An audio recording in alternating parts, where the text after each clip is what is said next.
Hello everyone, this is Master Steve 89 from Supremacy Entertainment with the first episode of Metal Gear Saga. I parted the series into two trilogies, the Big Boss trilogy consisting of Metal Gear Solid 3, Snake Eater, Peace Walker, and Metal Gear Solid 5, The Phantom Pain, and the Solid Snake trilogy spanning from the original Metal Gear Solid over Metal Gear Solid 2, Sons of Liberty to Metal Gear Solid 4, Guns of the Patriots. Most of this series will consist of Let's Play style videos from all 6 games, in which I will discuss the story, try to explain as much as possible and show you the games. Apart from that, I will make separate videos giving you summaries of each individual game and more videos depicting individual themes and ideas from the given game or the series in general.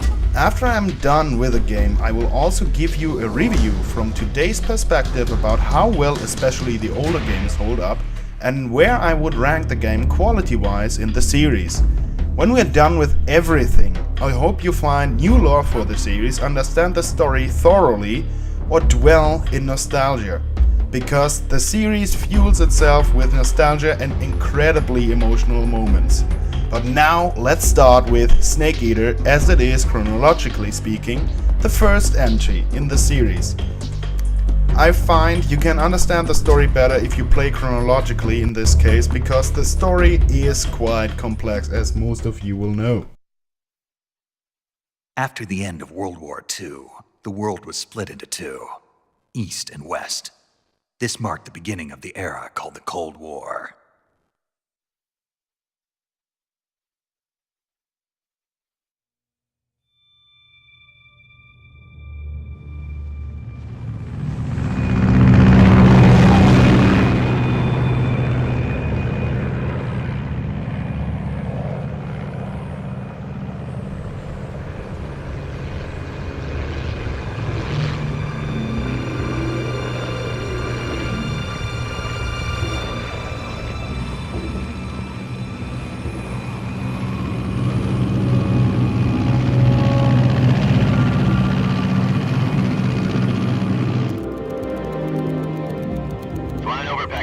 Altitude 30,000 feet.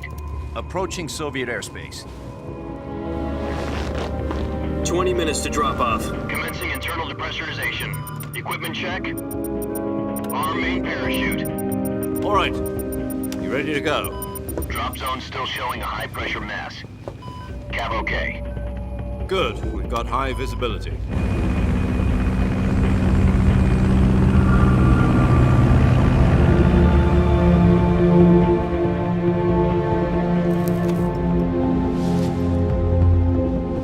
Put out that cigar. Connecting oxygen hose to interior connector. Put on your mask.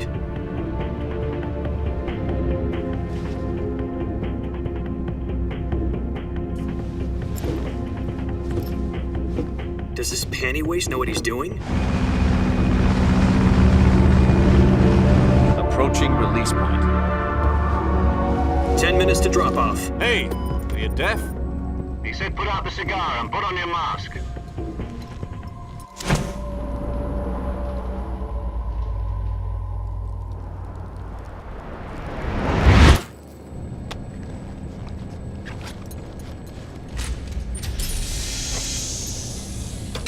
Depressurization complete. Checking oxygen supply. 6 minutes to drop off. Opening rear hatch.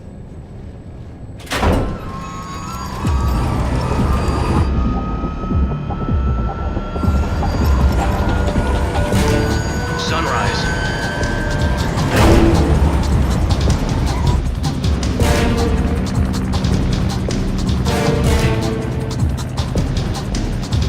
External temperature minus 46 degrees Celsius. 2 minutes to drop off. Stand up. You'll be falling at 130 miles per hour. Try not to get frostbite from the wind chill. 1 minute to drop off. Move to the rear.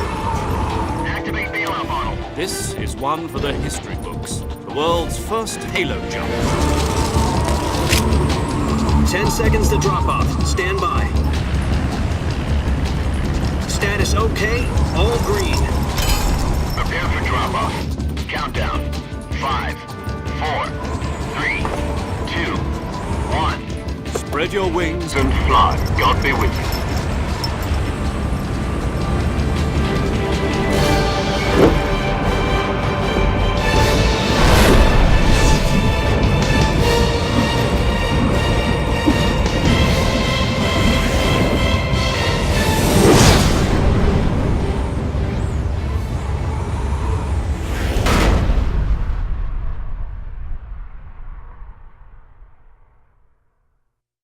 Jack, I've got some important news. The head of the CIA has finally given us the green light for the virtuous mission. Virtual mission? No, the virtuous mission. The future of our Fox unit depends on it. If it succeeds, we'll be officially organized into a unit. Virtuous mission? Sounds like some kind of initiation ritual. Don't get cocky. This isn't a training op. Right. So what exactly is this wonderful mission? Well, about 2 years ago, a certain Soviet scientist requested asylum in the West through one of our moles. His name is Nikolai Stepanovich Sokolov. He's head of the OKB 754 Design Bureau, one of the Soviets' top-secret weapon research facilities, and the East's foremost expert on weapons development. Sokolov? Isn't he that famous rocket scientist? The very same. On April the 12th, 1961, the Soviets achieved the first manned spaceflight in history. The Earth was blue, but there was no God. Well spoken. The rocket that carried Yuri Gagarin into orbit was the A-1, known as the Vostok rocket. Sokolov is said to be the man most responsible for the multi-engine cluster used in that rocket. After Gagarin's flight, Sokolov left rocket development to become the head of the newly established Design Bureau. From a lowly technician to head of a design bureau, that's quite a success story, so why'd he want to defect? It seems he'd become afraid of his own creations. Afraid? Call it a crisis of conscience. And for that, he left his country and his family behind and went over the fence? Not exactly. One of his conditions was that his family was also to be taken safely to the West. We used a mole to get the family out first and succeeded in sneaking Sokolov over the Berlin Wall shortly afterwards. I was the one who conducted the operation. The security on the eastern side was still full of holes back then. Then what? We got Sokolov over in one piece, but the whole ordeal had left him exhausted, and we checked him into a hospital in West Berlin. It took him 2 weeks and more than 600 miles to get from the research facility in the Soviet Union to Berlin. He was in no condition to say anything coherent. And it was only a week later that we had something much bigger on our hands. The Cuban Missile Crisis. October the 16th, 1962, President Kennedy received word that the Soviets were in the process of deploying intermediate-range ballistic missiles in Cuba. The President demanded that the Soviets dismantle and remove the missiles. At the same time, he announced a naval blockade to prevent further missile shipments from reaching Cuba. But the Soviets didn't back down, instead placing their armed forces on secondary alert. Soviet transport ships carrying missiles continued on course towards Cuba. US and Soviet forces went on alert for an all-out nuclear war. Frantic negotiations were conducted through the UN's Emergency Security Council and unofficial channels to end the hair-trigger standoff. Finally, on October the 28th, the Soviet Union agreed to remove its missiles from Cuba, and so the world avoided a nuclear holocaust. But in order to get the Soviets to pull their missiles out, we had to make a deal. You mean the one where the US agreed to remove its IRBMs from Turkey? No. The Jupiter IRBMs deployed in Turkey were obsolete, and we were going to get rid of them anyway. They had no strategic value whatsoever to either the US or the Russians. The Turkey deal was a ruse, a cover story that was fed to the other intelligence agencies around the world. So what did the Russians really want? Sokolov. They wanted us to return Sokolov. You mean the Soviets pulled out of Cuba just to get their hands on Sokolov? That's right. What the hell was he working on? At the time, we had no idea. We were running out of time. It was either give up Sokolov or risk full-scale nuclear war. In the end, we had no choice. President Kennedy gave in to Khrushchev's demand. The next day, I got Sokolov out of the hospital. handing him over to agents on the eastern side. Sokolov kept on screaming, "Save me," until he disappeared from my sight. Then a month ago, we received some new information from one of our moles. About Sokolov? Yes. He was taken back to the research facility and forced to continue working on the weapon in question under KGB supervision. What's more, it's on the verge of completion. So what kind of weapon is it? Something to do with space rockets? No, missiles. Same technology. I guess you're right. We don't know the details, but it appears to be a new kind of nuclear device. For half a year now, the Soviets have been conducting frequent nuclear tests at Semipalatinsk. Something to do with the weapon, I assume. We're talking about a secret weapon so big that Khrushchev was ready to pull out of Cuba to get it back. Is Sokolov still in the facility? No, according to our intelligence, he's in Selino-Yarsk, a place in the mountains about 3 miles to the west that's known as the Virgin Cliffs. The Virgin Cliffs. Nice name for a virtuous mission. They moved him there just recently. Why? Apparently, they're conducting a field test of the weapon, but it's our best chance to get him back. This mission would never have been possible if he was still in the research facility. This is our last chance. Sokolov must have known that too when he contacted us.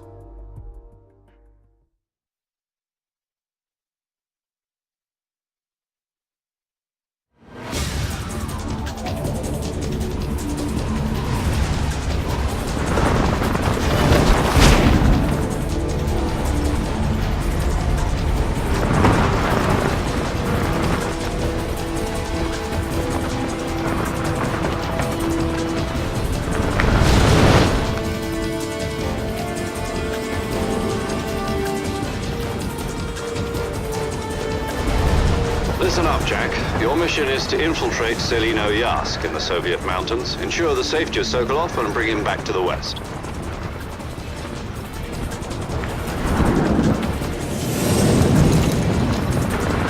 If we don't get Sokolov back before that weapon is complete, we'll be facing a major crisis.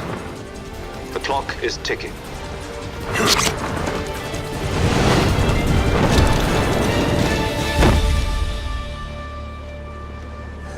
Once we've confirmed the rescue of Sokolov, stand by at the recovery point. A recovery balloon will be dropped at that point. Helium will be pumped into the balloon to inflate it. The process takes about 20 minutes. Once it's complete, the gunship's arm will latch onto the balloon and pull it up. The Fulton surface-to-air recovery system. I'm familiar with the theory. Take it easy. It's been combat-proven. Do you think Sokolov is up to it?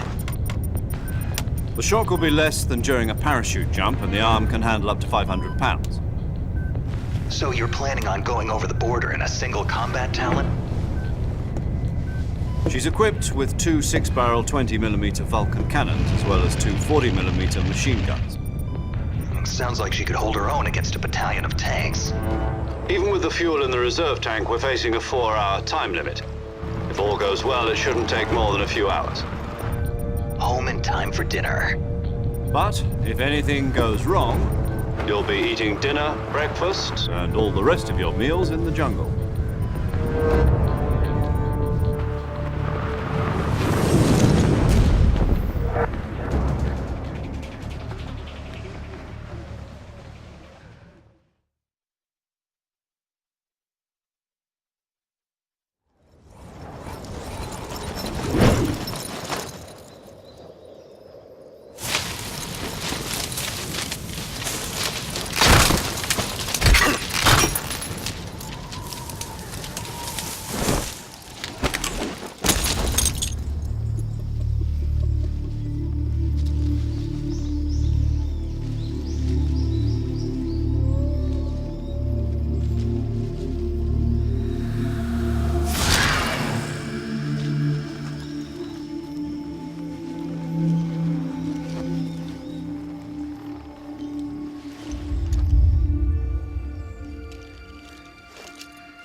Do you copy? You're already in enemy territory, and somebody might be listening in. From here on out, we'll be using code names to refer to each other. Your code name for this mission will be Naked Snake. I'll be referring to you as Snake from now on. You're not to mention your real name. Snake? What, you don't like snakes? What do you mean? You've eaten one before, haven't you? In survival training. I'm glad to hear that. I don't know if I'd ever order one in a restaurant, but... Be careful, you might not have a choice. What about you, Major? What should I call you? Let's see. I'll be Tom. Call me Major Tom. This will be a sneaking mission. You must not be seen by the enemy. You must leave no trace of your presence. Is that clear? This kind of infiltration is the Fox unit's speciality. In other words, weapons and equipment are procured on site. That goes for food as well. You're completely naked, just as your name implies. Great. Now I see why you asked me if I like snakes. I suppose calling me Snake was your idea of a joke, too. No, there's a good reason for that. I'll tell you later when the time is right. Gotcha. Getting back to the subject, how exactly am I supposed to feed myself? You've been issued a knife and a tranquilizer gun. Use them to hunt for food. You'll also find some medical supplies in your backpack. Yeah, about the backpack. I lost it in a tree on the way down. I see. Well, you'd better go back and get it then. You know where it is? No problem. I can see it from here. It's stuck on a branch. Okay, Snake. Go get your backpack.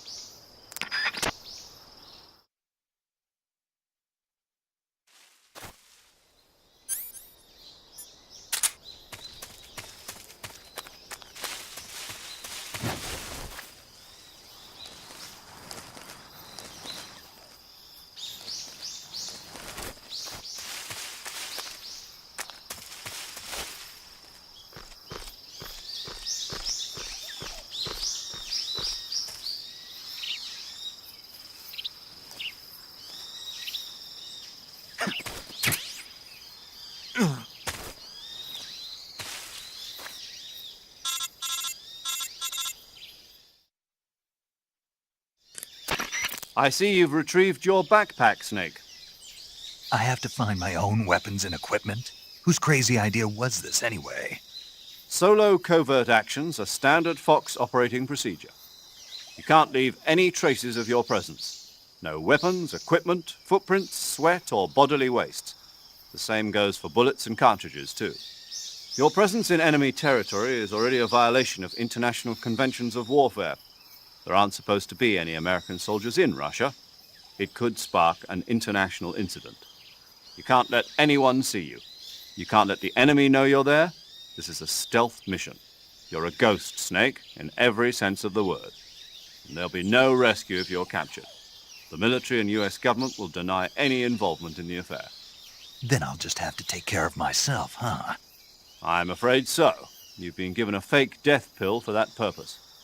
SIS guidelines stipulate that soldiers on covert ops like this one be issued a potassium cyanide capsule. Tape it to your body so you can take it when you need to. How generous of you. Use it if you're taken prisoner by the enemy. It'll send you into a state of false death for a short time. Fooling them into thinking that I'm really dead. So how do I come back to life? Just take the revival pill. You mean that thing they put in my tooth before the mission? That's the one. But be careful. If you remain in a state of false death for too long, nothing will be able to bring you back. Remember that. I'll keep it in mind. You said this was a solo mission, right? Right. I guess that means I can't count on any reinforcements. Correct. The mission rests entirely in your hands. A real one-man army. Relax. There's a support team ready to back you up over the radio. Who? I'll introduce them to you. This time, survival is of utmost importance. The first member of the support team will be in charge of monitoring your physical condition, acting as a medic, so to speak, as well as recording your mission data. She's a member of Fox as well, and she's here on the gunship with me. She? Hello, Snake. I'm paramedic. Nice to meet you. Paramedic. As in a medic who comes in by parachute. Aren't you going to tell me your real name? Are you going to tell me yours, Mr. Snake? My name, huh? It's John Doe. And they call you Jack for short. You're a regular Captain Nemo. A name means nothing on the battlefield. After a week, no one has a name. What's your name? Jane Doe. Very funny. I wasn't joking, but I'll tell you my name only if you manage to make it back alive. My frequency is 145.73. There's one more person I want to introduce you to, Snake. Huh? Speaking of snakes, you remember the boss, don't you? A legendary soldier and your mentor. Actually, it was the boss that got the DCI's authorization in the first place. She's going to be serving as Fox's mission advisor. Boss is? She also helped me plan this mission. She and I were at SAS together. Jack, is that you? How many years has it been? Boss? That's right. It's me. Talk to me. Let me hear your voice. It's been 5 years, 72 days, and 18 hours. You've lost weight. You can tell just by the sound of my voice. Of course I can. I know all about you. Really? Well, I don't know anything about you. What's that supposed to mean? Why'd you disappear on me all of a sudden? I was on a top-secret mission. You didn't need me anymore. But there were still so many things I wanted you to teach me. No, I taught you everything you needed to know about fighting techniques. I taught you all I could. The rest you needed to learn on your own. Techniques, sure. But what about how to think like a soldier? How to think like a soldier? I can't teach you that. A soldier needs to be strong in spirit, body, and technique. And the only thing you can learn from someone else is technique. In fact, technique doesn't even matter. What's most important is spirit. Spirit and body are like two sides of a single coin. They're the same thing.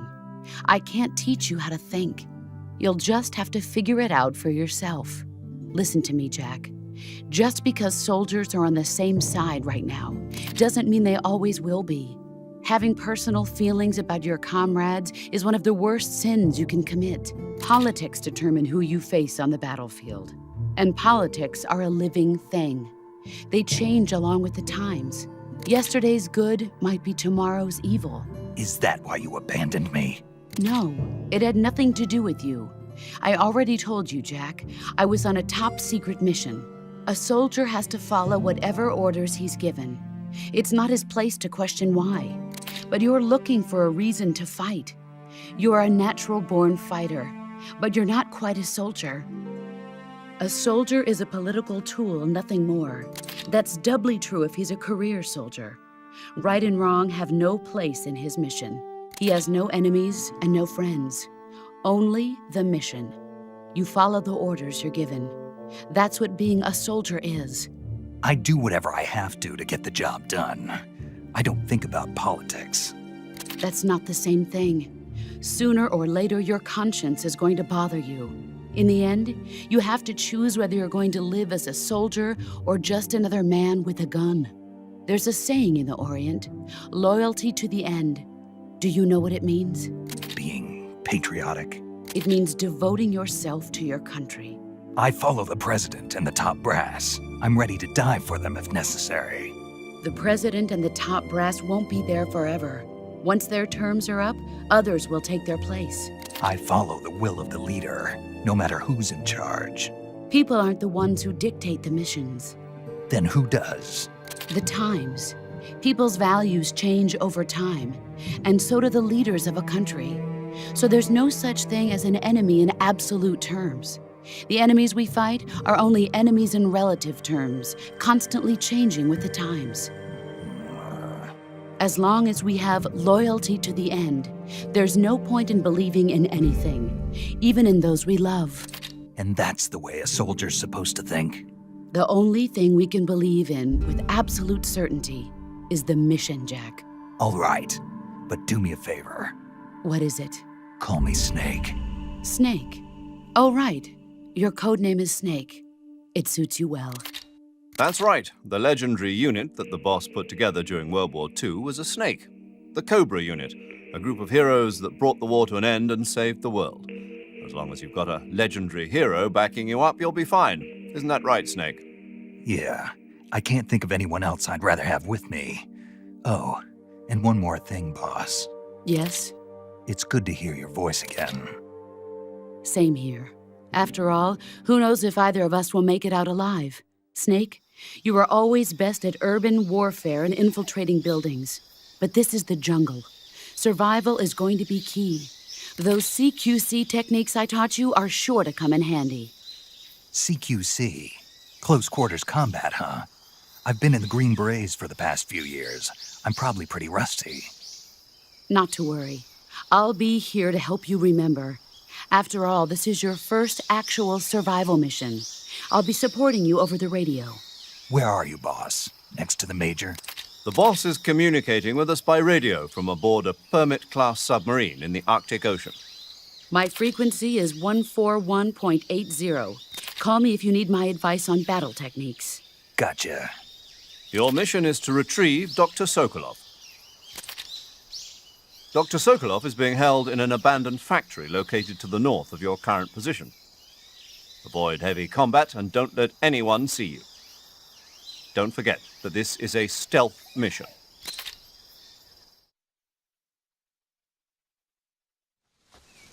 Snake, try to remember some of the basics of CQC.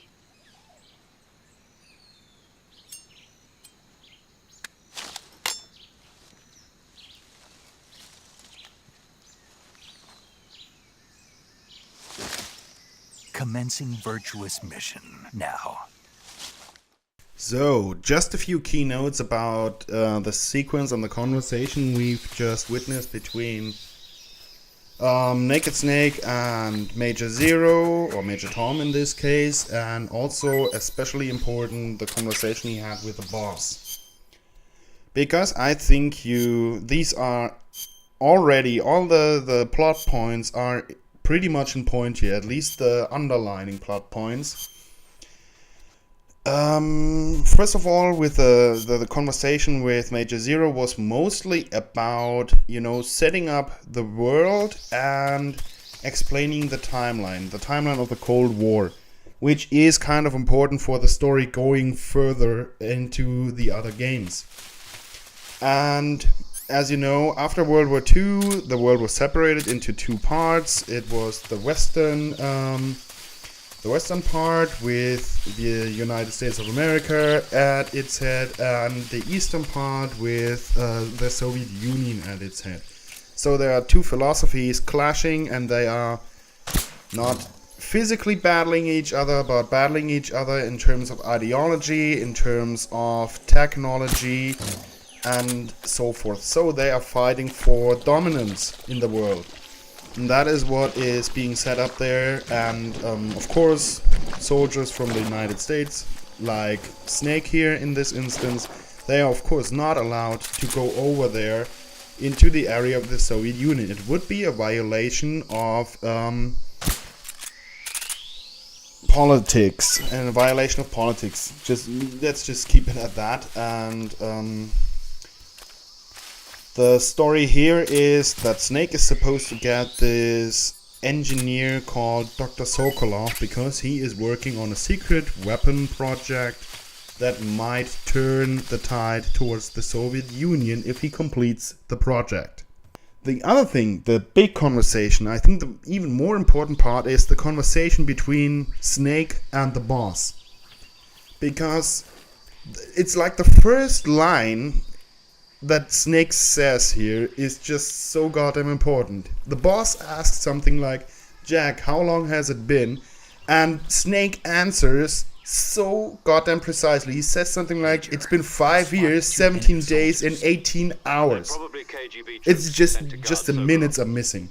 So, Snake has been thinking about the boss constantly. He knows the exact time when the boss left him.